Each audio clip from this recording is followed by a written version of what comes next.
Hello बच्चों, good morning. आज आपको रसायन विज्ञान में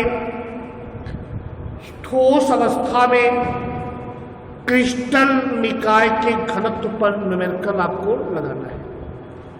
न्यूमेरिकल आपके सामने मैंने न्यूमेरिकल लिखा भी है और ये न्यूमेरिकल आपके एनसीईआरटी के 10.21 का है। न्यूमेरिकल क्या है, ध्यान दीजिएगा। न्यूमेरिकल ये है, एक तत्व काय केंद्रित घनी जिसको बीसीसी या जिसका पूरा नाम होगा बॉडी सेंटर्ड क्यूबिक संरचना में 200 पिकोमीटर कोर लंबाई के साथ क्रिस्टलीकृत होता है। कहने का आशय है कि कोई बीसीसी संरचना है जो 200 पिकोमीटर कोर लंबाई के साथ वो क्रिस्टलाइज होता है। फिर कह रहा है यदि इकाई सेल का घनत्व 10 ग्राम प्रति सेंटीमीटर क्यूब हो तो 200 ग्राम में कितने परमाणु होंगे। आप देखिए न्यूमेरिकल में जो आपका कोर बता रहा है, कोर को हम लोग स्मॉल ए से प्रदर्शित करते हैं। इसका मतलब ये हो गया कि स्मॉल ए का मान 200 पिकोमीटर है। आपको मैंने पढ़ाया है बीसीसी के लिए जो जेड की वैल्यू होती है वो 2 होती है, जेड इक्वल टू 2।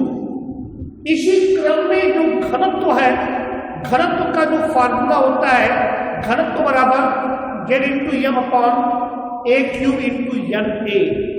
इसी क्रम में आपको द्रव्यमान निकालना पड़ेगा पहले, तो आप क्रॉस मल्टीप्लाई करेंगे तो कैपिटल एम इक्वल टू क्या हो जाएगा आपका density into A cube into N A upon Z.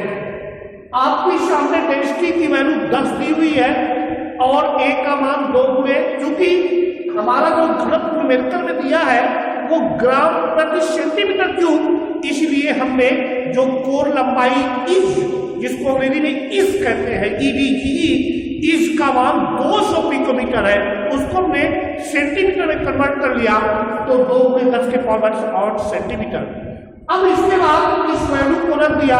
आप जानते हैं अवागाद्रो नंबर की वैल्यू जो होती है वो आपका 6.023 गुणे 10 के पावर 23 होती है और बीसीसी के लिए जेड की वैल्यू 2 है।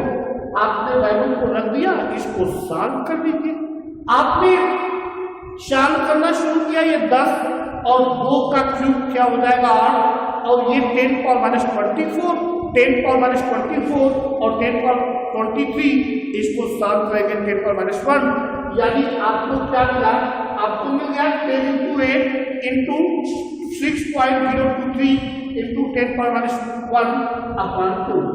अब ये 2 से आपका 8 कट जाएगा 4, ये 10 चौक के 40 में आप गुणा करेंगे 6.023 का और 10 पावर माइनस 1 का उसमें आप कर देंगे, यानी 10 पावर माइनस 1 मीन्स आप गुणा करने के बाद 10 से भाग दे देंगे तो आपको क्या मिलेगा 24.10 ग्राम। मेरे करने का आशय ये है कि आपको ये मिला, अभी तक फिलहाल आपको ये मिला कि 10 ग्राम प्रति सेंटीमीटर क्यूब घनत्व में कितना ग्राम उपस्थित है, 24.10 ग्राम उपस्थित है। तो अब आपको निकालना है कि उस बीसीसी संरचना के 200 ग्राम में कितने परमाणु उपस्थित होंगे। सीधी सी बात है, आप लिखेंगे तत्व के, चूंकि तत्व के 24.10 ग्राम उपस्थित है 6.023 into 10 power 23, this is the Avogadro number, या आप कहते हैं इतने परमाणु ऑलरेडी उपस्थित होते हैं। इसलिए आप 200 ग्राम में निकालेंगे, इसलिए तत्व के 200 ग्राम में उपस्थित होंगे 6.023 into 10 power 23 into 200 divide by 24.10। आप इसको सॉल्व कर लेंगे। जब आप इसको सॉल्व करेंगे तो आपको क्या मिलेगा? 5×10⁻²⁴ परमाणु। इसका मतलब ये हो गया कि उस बीसीसी संरचना में, उस बॉडी सेंटर्ड क्यूबिक स्ट्रक्चर में जो 200 ग्राम है, वो 200 ग्राम उस बीसीसी की संरचना में 5×10⁻²⁴ परमाणु उपस्थित होंगे। आप ध्यान से देखिए। तो मैंने, अगर आप इस न्यूमेरिकल का समरी देखिए तो आपके सामने मैंने क्लियर कर दिया है कि सबसे पहले आपको ये कैलकुलेट करना पड़ेगा, ये आपको निकालना पड़ेगा कि 10 ग्राम प्रति सेंटीमीटर क्यूब में कितने ग्राम उपस्थित है।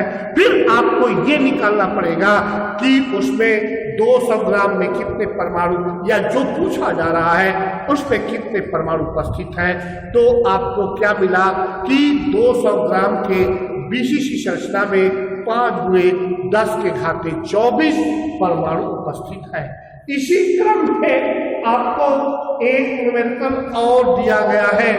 ये आपका न्यूमेरिकल नंबर जो है, आपके इंडेक्स क्वेश्चन का नंबर 10.12 है। आप खोल के चेक कर लेंगे। वो 10.12 को मैं सॉल्व कर रहा हूं, जरा सा आप ध्यान देंगे। 10.12 में ये है एक घनी क्रिस्टल, इसका मतलब एक क्यूबिक क्रिस्टल। एक क्यूबिक क्रिस्टल जिसका मोलर द्रव्यमान 56 है। अगर आपसे कह दिया गया कि उसका मोलर मास या मोलर द्रव्यमान 56 है, तो आपका कैपिटल एम की वैल्यू कितनी हो गई? कैपिटल एम की वैल्यू 56 हो गई। इसी क्रम में कहा जा रहा है कि, उसी में कह रहा है कि एक घनी क्रिस्टल के इकाई शेल के कोर की लंबाई 290 पिकोमीटर, स्मॉल ए का मान 290 पिकोमीटर है। इसी क्रम में फिर आपसे ये कहा जा रहा है कि तथा घनत्व, घनत्व मीन्स आप जानते हैं, घनत्व को आप रो से आप को करते हैं। घनत्व जो है वो आपका 7.8 ग्राम प्रति सेंटीमीटर क्यूब है। इसी क्रम में मैं आपको बताना चाहता हूं, आपसे पूछा जा रहा है इकाई शेल की प्रकृति। इसका मतलब आपसे जेड पूछा जाता है। फिर से सुन लीजिए। अगर आपने सुना होगा न्यूमेरिकल, तो उस न्यूमेरिकल में यही बताया गया कि इकाई, ये एक घनी क्रिस्टल या एक क्यूबिक क्रिस्टल, मोलर द्रव्यमान बराबर 56 मीन्स एम बराबर 56 के इकाई शेल के कोर की लंबाई 290 पिकोमीटर तथा घनत्व 7.8 ग्राम प्रति सेंटीमीटर क्यूब है। तो इसकी प्रकृति बताना है, अर्थात जेड का मान। सीधी सी बात है, यहाँ पे घनत्व आपका सेंटीमीटर में है और यहाँ पे जो आपका ए की वैल्यू, कोर की लंबाई पिकोमीटर है। तो इसको आपको चेंज करना पड़ेगा सेंटीमीटर में। जब आप इसको सेंटीमीटर में चेंज करेंगे तो ये हो जाएगा 2.9 में 10⁸ सेंटीमीटर। इसी क्रम में अभी भी आपने घनत्व का फार्मूला देखा है। घनत्व बराबर मैंने आपको अभी बताया है Z into M upon A cube into N A. आपको यहां से Z चाहिए तो Z इक्वल टू घनत्व into A cube into N A, और ये अपान कितना हो जाएगा? ये जो आपका अपान है, ये अपान जो है वो आपका कैपिटल एम।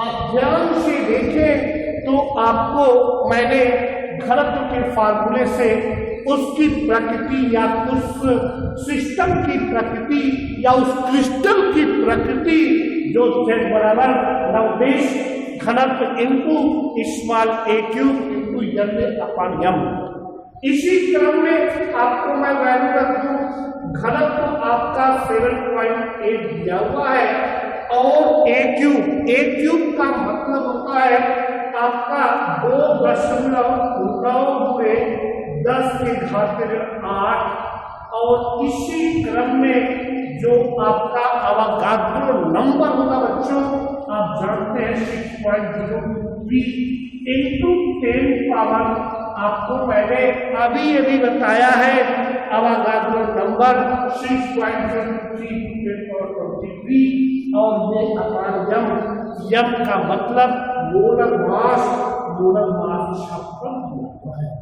मैं आपको स्पष्ट रूप से बता दूं, आप ये इसको सॉल्व करेंगे 7.8 2 ये क्यूब हो जाएगा 2.8 का 2.9 का अगर आप क्यूब लेते हैं तो ये आपका 24.39 हो जाएगा और इंटू 6.023 जरा ध्यान देंगे ये 10 के घात 24 हो जाएगा 10 के घात 23 ये आपका 10 के घात 1 होगा और ये बटा 56 इसको आप सॉल्व करेंगे तो z बराबर आपको क्या मिल जाएगा, z बराबर 2 मिल जाएगा। आपको पता होना चाहिए यदि z बराबर 2 होगा तो वो सिस्टम बीसीसी या जिसको आप कहते हैं बॉडी सेंटर क्यूबिक, मेरे कहने का सेंस है कि जो आपका ये घनी क्रिस्टल का डाटा दिया गया था इस डाटा से आपने z के मान को कैलकुलेट किया तो z = 2 प्राप्त हुआ। इस आधार पर हम ये कह सकते हैं कि ये आपका जो घनी क्रिस्टल है वो बॉडी सेंटर्ड क्यूबिक या बीसीसी या जिसको आप अंग्रेजी में हिंदी में कहते हैं काय केंद्रित घनी होगा। Thank you. अगर कोई भी क्वेश्चन आपको इसमें बनता है या कोई प्रॉब्लम क्रिएट होता है तो आप मुझसे क्वेश्चन ग्रुप के माध्यम से पूछ सकते हैं बच्चों। धन्यवाद।